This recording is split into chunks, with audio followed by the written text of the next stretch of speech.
साथ संगत जी, प्रेम से कहना धन निरंकार जी। स्वागत है आप सभी का आपके ही चैनल पर।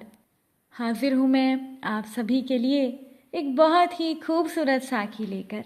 अगर आज की ये साखी आपको अच्छी लगे तो वीडियो को लाइक और शेयर ज़रूर कीजिएगा। तो चलिए सुनते हैं आज की ये साखी। साथ संगत जी, संत कबीर जी गांव के बाहर झोपड़ी बनाकर अपने पुत्र कमाल के साथ रहते थे। संत कबीर जी का रोज का नियम था कि वो नदी में स्नान करके गांव के सभी मंदिरों में जल चढ़ाकर दोपहर बाद भजन में बैठते और शाम को देर से घर लौटते थे। एक दिन संत कबीर जी अपने नित्य नियम से गांव में निकले थे। इधर पास के गांव के जमींदार का एक ही जवान लड़का था जो रात को अचानक मर गया। रात भर रोना धोना चला। आखिर में किसी ने सुझाया कि गांव के बाहर जो बाबा रहते हैं, इस लड़के को उनके पास ले चलो, शायद वो बाबा कुछ कर दे। सब लोग तैयार हो गए। लाश को लेकर वो कुटिया पर पहुंच गए। सभी लोगों ने देखा कि बाबा तो है नहीं, अब क्या किया जाए। तभी वहां पर संत कबीर जी के बेटे कमाल आ गए। उनसे पूछा गया कि बाबा कब तक आएंगे। कमाल ने बताया कि अब तो बाबा की उम्र हो गई है। सब मंदिरों के दर्शन करके लौटते लौटते उन्हें तो रात हो जाती है। अब मुझे बताइए कि आपको क्या काम है। अब लोगों ने जमींदार के लड़के के मरने की बात कमाल को बता दी। कमाल ने सोचा अगर कोई बीमारी होती तो ठीक था, पर यह लड़का तो मर गया है, अब क्या किया जाए। फिर उन्होंने सोचा कि लाओ कुछ करके देखते हैं, शायद बात बन जाए। यही सोचकर संत कबीर जी के बेटे कमाल ने कमंडल उठाया, जमींदार के लड़के की लाश की 3 परिक्रमाएं की, फिर 3 बार गंगा जल का कमंडल से छींटा मारा और 3 बार राम नाम का उच्चारण किया। देखते ही देखते जमींदार का लड़का उठकर खड़ा हो गया। अब लोगों की तो खुशी की सीमा नहीं रही।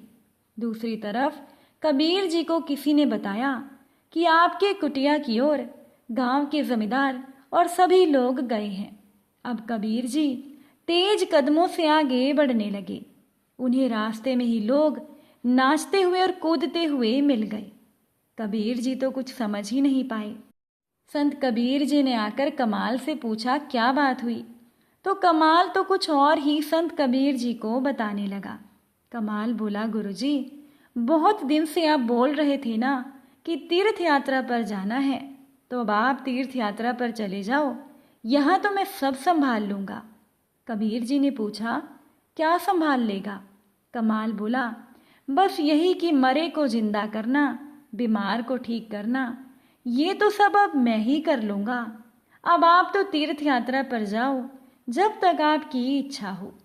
कबीर जी ने मन ही मन सोचा, चेले को सिद्धि तो प्राप्त हो गई है, पर सिद्धि प्राप्त होने के साथ साथ इसे तो घमंड भी आ गया है।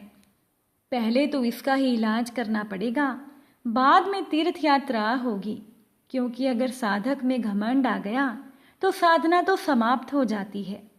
साथ संगत जी, कबीर जी ने कमाल से कहा, ठीक है, आने वाली पूर्णमासी को एक भजन का आयोजन करके मैं तीर्थ यात्रा पर निकल जाऊंगा। तब तक तुम आसपास के 2-4 संतों को मेरी चिट्ठी जाकर दे आओ और भजन में आने का निमंत्रण भी दे देना। अब संत कबीर जी ने चिट्ठी में लिखा था, कमाल भयो कपूत, कबीर को कुल गयो डूब। साथ संगत जी, कमाल वो चिट्ठी लेकर गया एक संत के पास, उनको चिट्ठी दी। चिट्ठी पढ़कर वो संत समझ गए। उन्होंने कमाल का मन टटोला और पूछा कि अचानक से कबीर जी के मन में ये भजन के आयोजन का विचार कैसे आ गया। कमाल ने अहंकार के साथ बताया, कुछ नहीं, गुरुजी लंबे समय से तीर्थ पर जाने की इच्छा कर रहे थे, अब मैं सब ही कर लेता हूँ, तो मैंने ही उन्हें कहा अब आप जाओ तीर्थ यात्रा कर आओ। तो वो जा रहे हैं और जाने से पहले भजन का आयोजन है। अब वो संत जी दोहे का मतलब समझ गए। उन्होंने कमाल से पूछा, तुम क्या कुछ कर लेते हो। कमाल बोला, मरे को जिंदा करना, बीमार को ठीक करना जैसे काम ये मैं कर लेता हूँ। संत जी ने कहा, आज रुको, शाम को यहाँ भी थोड़ा चमत्कार करके दिखा दो। अब उन संत जी ने अपने गांव में खबर भिजवा दी। थोड़ी ही देर में 200-300 लोगों की लाइनें लग गई और सभी लोग नाना प्रकार की बीमारियों वाले थे। संत जी ने कमाल से कहा, चलो इन सब की बीमारियों को ठीक कर दो। कमाल तो इतने सारे लोगों को देखकर चौंक गया। अरे, ये तो इतने सारे लोग हैं, इतने लोगों को मैं कैसे ठीक करूँगा, ये मेरे बस का नहीं। संत जी ने कहा, कोई बात नहीं, अब ये आए हैं तो निराश लौटाना ठीक नहीं, तुम बैठो। संत जी ने लोटे में जल लिया और राम नाम का एक बार उच्चारण करके उस जल का छींटा मारा। एक लाइन में खड़े हुए सारे लोग ठीक हो गए। फिर संत जी ने दूसरी लाइन पर छींटा मारा तो वो भी ठीक हो गए। बस 2 बार जल के छींटे मार कर 2 बार राम बोला तो सभी ठीक होकर चले गए। संत जी ने कहा, अच्छी बात है कमाल, हम भजन में आएंगे। पास के गांव में एक सूरदास जी रहते हैं, उनको भी जाकर बुला लाओ, फिर सब इकट्ठे होकर भजन में चलते हैं। कमाल चल दिया सूरदास जी को बुलाने। सारे रास्ते सोचता रहा, ये कैसे हुआ, एक बार राम कहते ही इतने सारे बीमार लोग ठीक हो गए। मैंने तो 3 बार प्रदक्षिणा की, 3 बार गंगा जल छिड़क कर 3 बार राम नाम लिया, तब जाकर बात बनी। यही सोचते सोचते कमाल सूरदास जी की कुटिया पर पहुंच गया। जाके सारी बात बताई कि क्यों आना हुआ। कमाल अपनी बात सुना ही रहा था कि इतने में सूरदास जी बोले, बेटा जल्दी से दौड़कर टेकरी के पीछे नदी में कोई बहा जा रहा है, उसे बचा लाओ। कमाल दौड़ कर गया, टेकरी पर से देखा नदी में एक लड़का बहा आ रहा था। कमाल नदी में कूद गया और लड़के को बाहर निकालकर अपनी पीठ पर लादकर सूरदास जी की कुटिया की तरफ चलने लगा।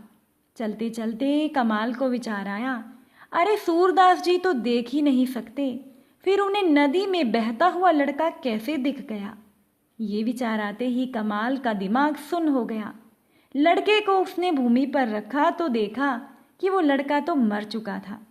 सूरदास जी ने जल का छींटा मारा और बोला, केवल रा। तब तक वो लड़का उठकर चल दिया। अब तो कमाल अचंभित था कि अरे सूरदास जी ने तो पूरा राम भी नहीं बोला, खाली रा बोलते ही लड़का जिंदा हो गया।